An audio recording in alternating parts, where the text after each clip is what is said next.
Assalamualaikum warahmatullahi wabarakatuh. Selamat pagi siswa hebat kelas 6 yang selalu Bu Ika banggakan. Semoga hari kalian menyenangkan.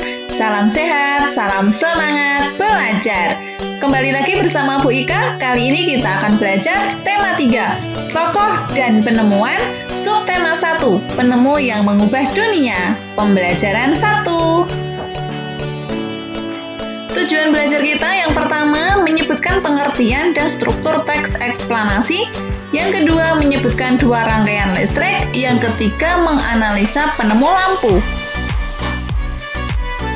Anak-anak, teks eksplanasi adalah teks yang berisi tentang proses mengapa dan bagaimana kejadian-kejadian alam, sosial, ilmu pengetahuan, budaya, dan lainnya dapat terjadi.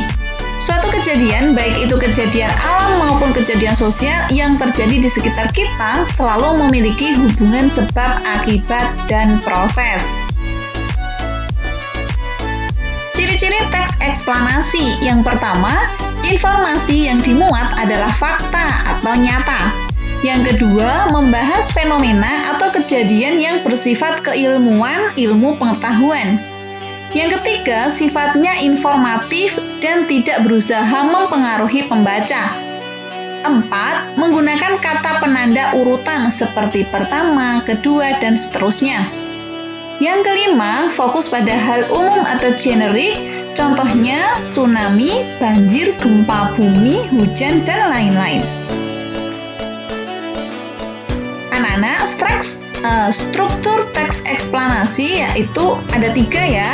Yang pertama pernyataan umum, yang kedua urutan sebab akibat atau deretan penjelas, yang ketiga interpretasi. Nah, kita akan membahas ketiga ini ya, pernyataan umum, deretan penjelas, dan interpretasi itu apa? Di bagian pernyataan umum, teks eksplanasi menjelaskan tentang gambaran umum fenomena atau peristiwa alam yang akan dibahas. Intinya, bisa mengangkat tentang proses bagaimana fenomena atau peristiwa alam tersebut bisa terjadi. Pernyataan umum bersifat ringkas, jelas, dan menarik. Ini biasanya ada di paragraf pertama. Setelah mengetahui secara umum fenomena yang akan dibahas, pada bagian deret penjelas atau urutan sebab akibat dijelaskan tentang penyebab dan akibat yang ditimbulkan dari fenomena tersebut. Kamu bisa melakukan deskripsi dalam beberapa paragraf terkait sebab dan akibatnya. Interpretasi dalam teks eksplanasi dapat dikatakan sebagai penarikan kesimpulan. Kamu bisa memberikan tanggapan atau pernyataan terkait fenomena yang diangkat dalam teks tersebut. Contoh teks eksplanasi yang berjudul Bencana Alam Gunung Meletus. Pada bagian pernyataan umum tertulis, gunung meletus adalah sebuah bencana alam yang diakibatkan oleh meletusnya gunung berapi. Gunung berapi bisa meletus waktu-waktu. Lahar yang dikeluarkan oleh gunung berapi berbeda-beda. Ada yang menyemburkan lahar panas dan juga ada yang menyemburkan atau mengeluarkan lahar dingin berupa lava dan material-material lainnya. Nah, pada bagian urutan sebab akibat atau deret penjelas tertulis, gunung berapi yang masih aktif bisa meletus kapan saja. Penyebab terjadinya gunung meletus adalah ekstrusi magma, yaitu kegiatan magma yang telah mencapai permukaan bumi. Gunung meletus bisa terjadi di daerah-daerah dataran tinggi di mana ada gunung berapi di sekitarnya. Gunung meletus bisa juga disebabkan oleh gempa bumi atau seisme. Interpretasi atau kesimpulan tertulis bahwa peristiwa alam gunung meletus ini tidak terjadi secara berulang-ulang, jadi jangan takut atau khawatir terlebih berlebihan jika tinggal di daerah sekitar gunung berapi. Kenali saja gejala-gejala bencana alam ini supaya bisa menyelamatkan diri sewaktu-waktu dan jangan lupa selalu minta pertolongan Tuhan. Nah, itu kesimpulan dari teks yang berjudul letusan gunung berapi ya, bencana alam gunung berapi. Anak-anak, berikut ada gambar rangkaian listrik. Ada 2 rangkaian listrik. Yang pertama, rangkaian listrik seri, yang kedua rangkaian listrik paralel. Di situ yang tanda plus dan minus itu adalah baterai, kemudian ada lampu yang berupa garis itu adalah kabel. Jadi, komponen rangkaian listrik itu terdiri dari baterai, lampu, dan juga kabel. Ada juga saklar ya. Perbedaan kedua gambar tersebut seperti ini. Yang hanya satu kabel, itu lampunya berjejeran, itu namanya rangkaian seri. Kemudian yang sebelah kanan ada dua kabel, lampunya tidak berdekatan, itu namanya rangkaian paralel. Akan kita bahas satu-satu anak-anak, apa tuh rangkaian seri dan apa rangkaian paralel.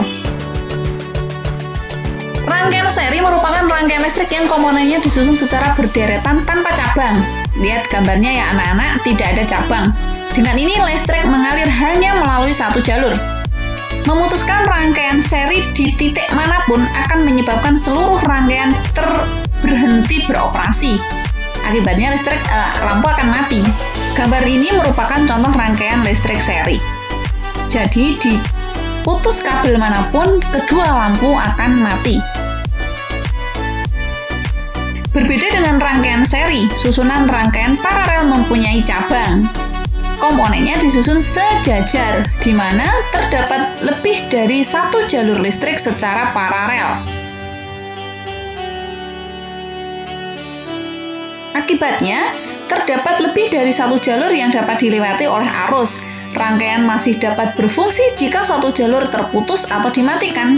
Rangkaian listrik paralel bisa digunakan untuk memasang lampu-lampu di rumah. Jadi, kalau rangkaian seri dimatikan satu lampu, nanti lampu yang lain akan mati. Kalau rangkaian listrik paralel dimatikan satu lampu, lampu yang lain akan tetap menyala. Itu perbedaannya. Lampu pijar adalah sumber cahaya buatan yang dihasilkan melalui penyaluran arus listrik melalui filamen yang kemudian memanas dan menghasilkan cahaya. Kaca yang menyelubungi filamen panas tersebut menghalangi udara untuk berhubungan dengannya, sehingga filamen tidak akan langsung rusak akibat teroksidasi. Anak-anak, ini adalah gambar Thomas Alva Edison, penemu lampu pijar pada tahun 1879. Jasanya sangat kita rasakan manfaatnya. Nah, manfaat lampu pijar yang ditemukan oleh Thomas Alva Edison. Lampu pijar sangat sesuai digunakan sebagai pencahayaan akibat pada aktivitas dalam ruangan, seperti misalnya untuk lampu pijar atau lampu meja. Mohon maaf, misalnya untuk lampu belajar atau lampu meja. Hal ini dikarenakan intensitas cahaya yang dihasilkan lampu pijar tidak terlalu terang sehingga aman untuk mata kamu. Manfaat lampu listrik dalam kehidupan sehari-hari antara lain sebagai sumber penerangan, sumber energi, penghasil panas, sarana hiburan, menghasilkan gerak, dan lainnya. Manfaat listrik sebagai penerangan pada malam hari dijadikan sebagai energi untuk sumber penerangan lampu di rumah, di kantor, di jalan, di pasar, tempat hiburan, dan lainnya. Anak-anak, sekian saja pembahasan materi pada pertemuan kali ini. Terima kasih, semoga bermanfaat. Sampai jumpa. Salam sehat, salam semangat belajar. Jangan lupa untuk selalu ceria. Wassalamualaikum warahmatullahi wabarakatuh.